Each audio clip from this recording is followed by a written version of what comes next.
Welcome back to another UFC fight prediction video. In this video, I'll be predicting the main card fights for UFC Fight Night on ESPN Plus, Anderson versus Blachowicz 2. So without further ado, let's get to our first fight on the main card. So in our first fight, we have in the lightweight division, Vannata versus Mederios. So this fight is pick 'em as it comes. Both of these guys are talented. Both of these guys need wins. Vannata is a quick starter and Mederios is a late starter. They both need this win bad. And yeah, it just makes for a very tough fight to predict, and definitely a tough fight for these guys. It's a tough situation for both guys. Mederios was riding a 2-fight losing streak. Vannata was riding a one fight losing streak, but Vannata has never been able to find consistency in the UFC. He came to the UFC and put on that great performance against Tony Ferguson, a losing performance, but certainly elevated his name and his stature.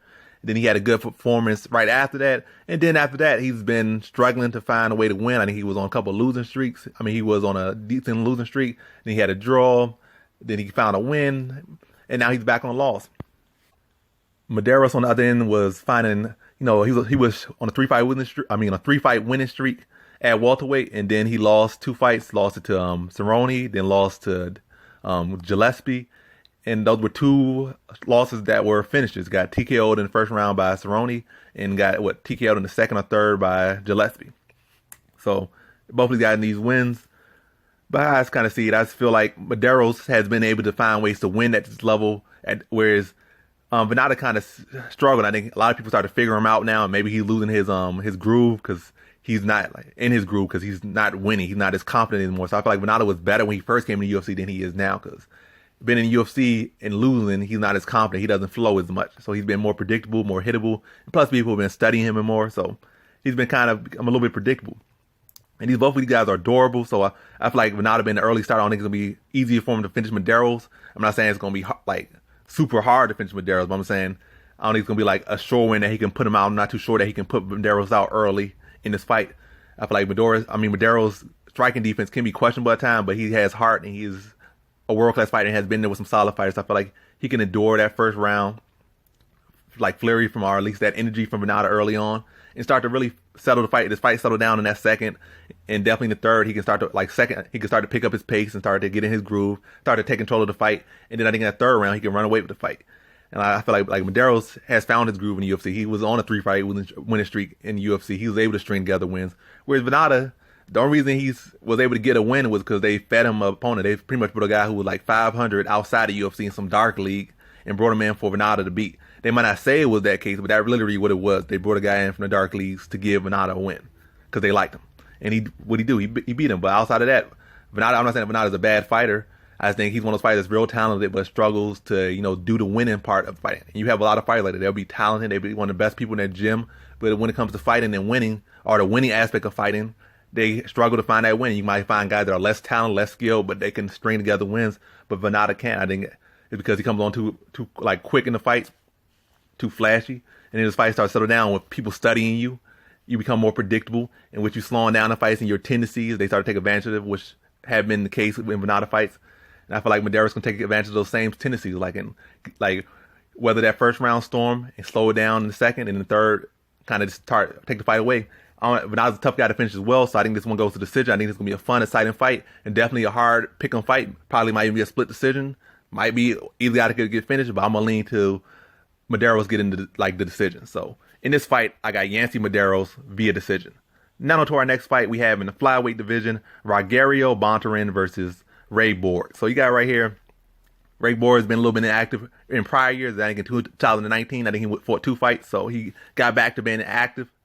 Bontorin debuted in the UFC in 2019, so he was pretty active too. I think they both have 2 fights.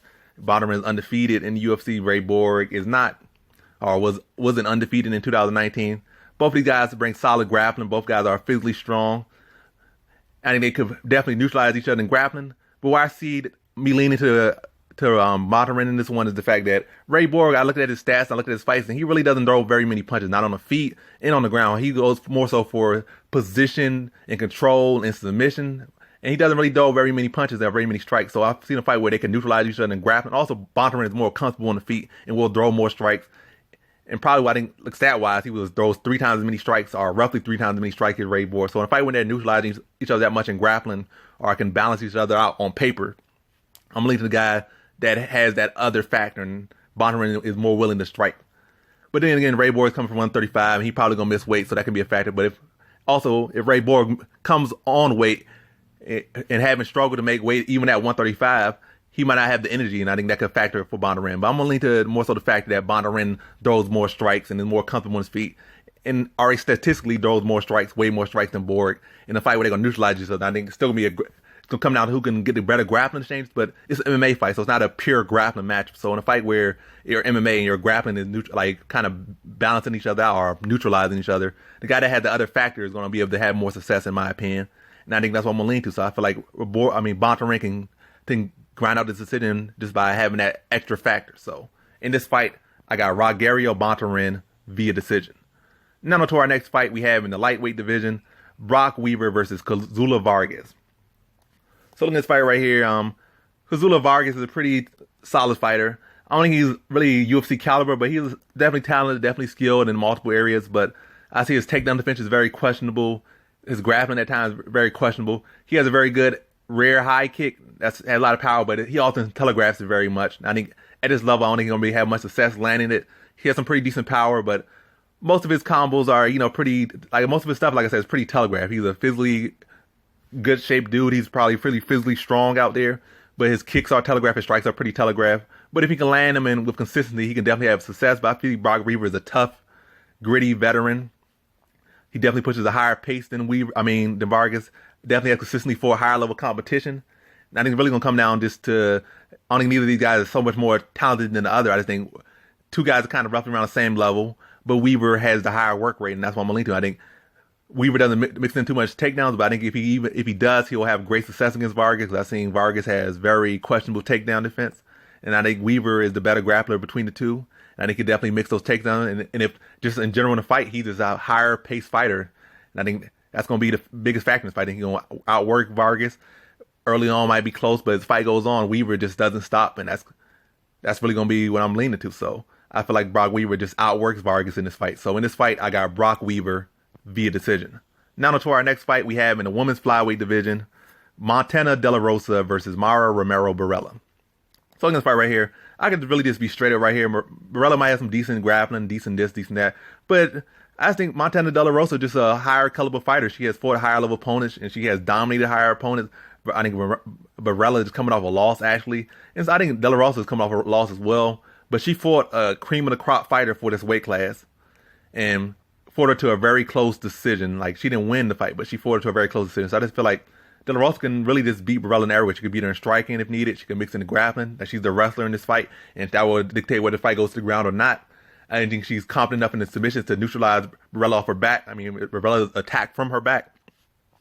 I think really she can, and also could definitely push the higher pace, because she's a young fighter. She's with a wrestling background, so that's what they do. They take you down, they grind, they work. I think she definitely just really dominated her in this fight, and I think that's what she does. I don't think she gets a finish, but I think she dominates her to a clear shutout decision. So in this fight, I got Montana De La Rosa via decision.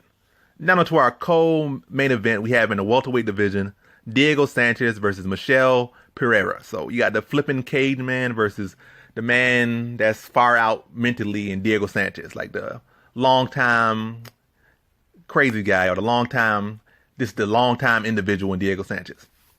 So and also let me say one more thing: the original Ultimate Fighter, because he won his title before Forrest Griffin. They both won on the same night, but Diego Sanchez won it first because he fought first, so he won his Ultimate Fighter trophy before Forrest Griffin. So yeah. But that being said, how I see this fight right here, I'm leaning to Pereira. All that being said about Diego Sanchez, I'm leaning to Pereira. Like, yes, Diego Sanchez is far better than the guy that beat Pereira in his debut or his second fight in the UFC and in his last outing.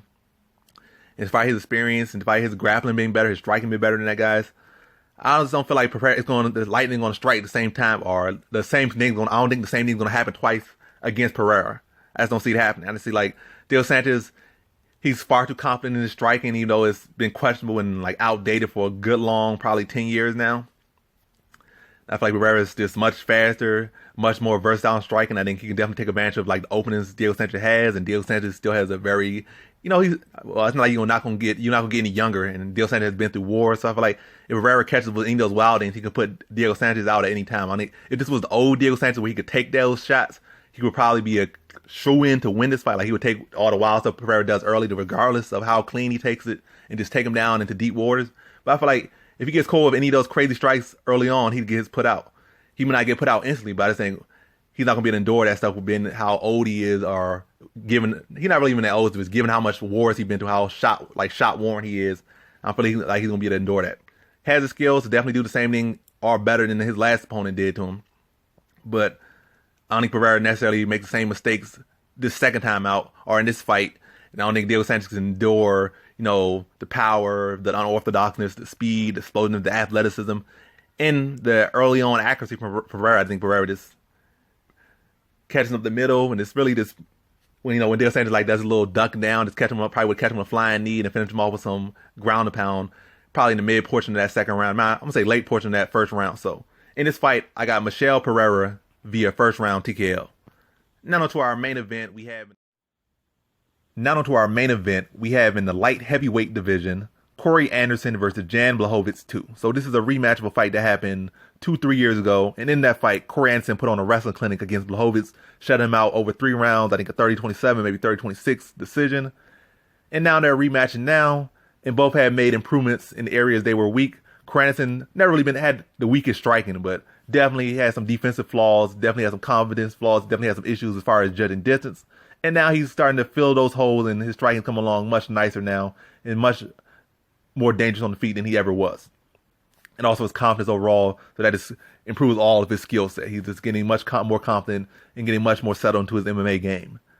And now Blachowicz on the other side kind of had questionable takedown defense, kind of had questionable grappling in some aspects against the higher level competition. But now his takedown defense is getting better. His offensive wrestling getting better. His submission game is getting better. And yeah, so he made improvements. So on paper or in theory, this fight should be more competitive than it was the first time. But I'm actually going to lean to the fight now pretty much roughly been the same as the first fight. There will be differences, but roughly the same story I see playing out in this fight. I feel like Blachowicz has made improvements in those areas, but he still has kind of that same tendency to put his back against the cage a lot, or end up with his back against the cage, like in the Jacare fight, his last fight. Jacare still was able to spend a large amount of time with Blachowicz back against the cage, or put Blachowicz against the cage for larger periods of times in that fight, or more than half the fight his back was against the cage, or on the cage, like on the cage, not even just back against the cage, his back was on the cage. And yes, he defended probably all of Jacare's takedown offense or takedowns, and all his grappling attempts. But still, that's not a good tendency to have. And Jacare really wasn't mixing up he wasn't mixing up his game that well. It was like he was telegraphing everything he was doing, but Blachowicz wasn't really willing to counter what he was doing, whether we striking or defensively or circling out. His back was still ending up against the cage often, and Jacare was telegraphing everything he was doing. So that's not a very good sign. And in the Devin Clark fight, his back was against the cage a lot, and Devin Clark was telegraphing as well. So you're going against these grapplers, and your back is still going against the cage regardless of them telegraphing what they're doing, and you still end up against the cage.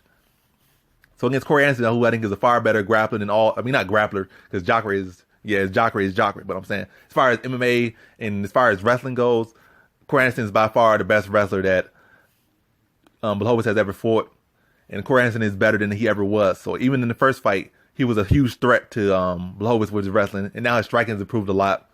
So now you have to worry about the wrestling and the improved striking, which will allow Corey Anderson to mix it up better than he did in the first fight, which make him even more of a threat. And with Blachowicz's tendency to put himself against the cage, that's going to work in Corey Anderson's favor.